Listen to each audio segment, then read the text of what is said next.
The Day I Saw Evil by Lycia Lawrence. I spent some part of every summer at my grandmother's until I was around 14 years old.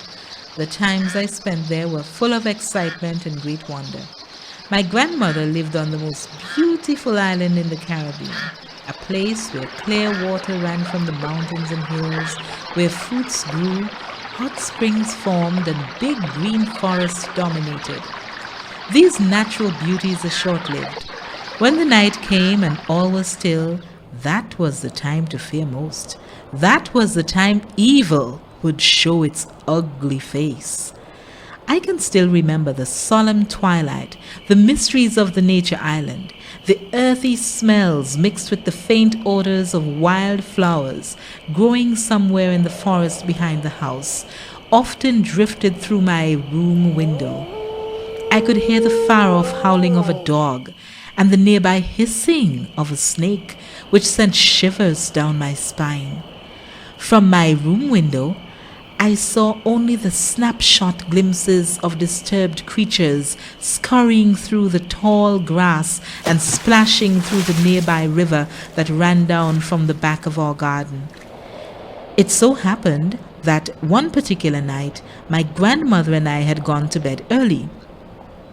This was to get an early start on the garden. It was about 4 a.m., and I had just been awakened by my grandmother so that we could leave, since we had such a long way to travel, around 3 miles.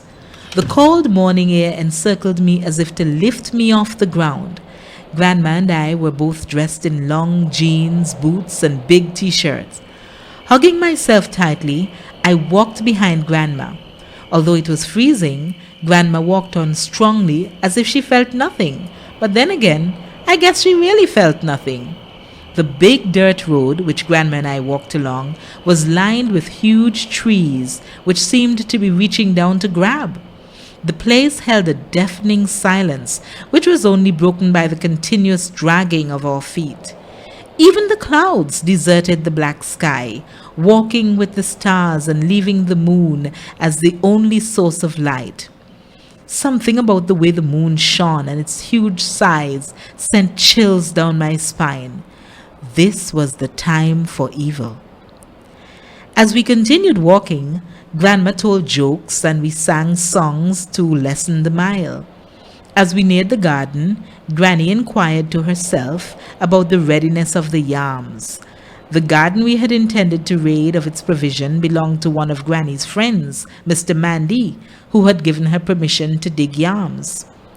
As we reached to a part where the road branched off to the left, a funny feeling, which I still can't explain, came over me. Granny and I turned left and then right. As we made our way along the narrow path that led to the garden, a bright light suddenly appeared before us.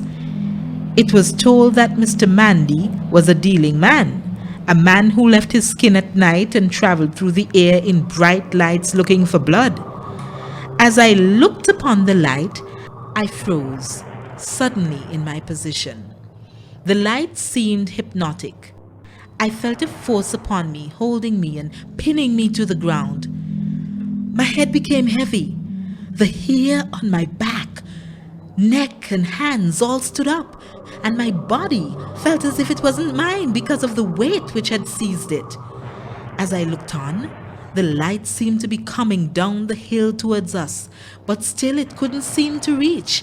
All the time my head became heavier and it became more impossible for me to move. My granny was at my side saying something, talking to the light. The more she talked, the faster the light came towards us, but never quite reaching. I heard Granny speaking, but it was as if she spoke another language, since I couldn't understand a single thing she uttered. I heard her call my name, but I wondered whose name it was. I wanted to scream, but nothing came from my mouth. I then felt myself being drawn backwards, further from the light, until I was upon the road. Granny had turned her clothes onto the other side and had led me out of the garden backwards. She said that if we had turned our backs upon the light, we would have surely died. As we quietly hurried home, we heard the cock crow.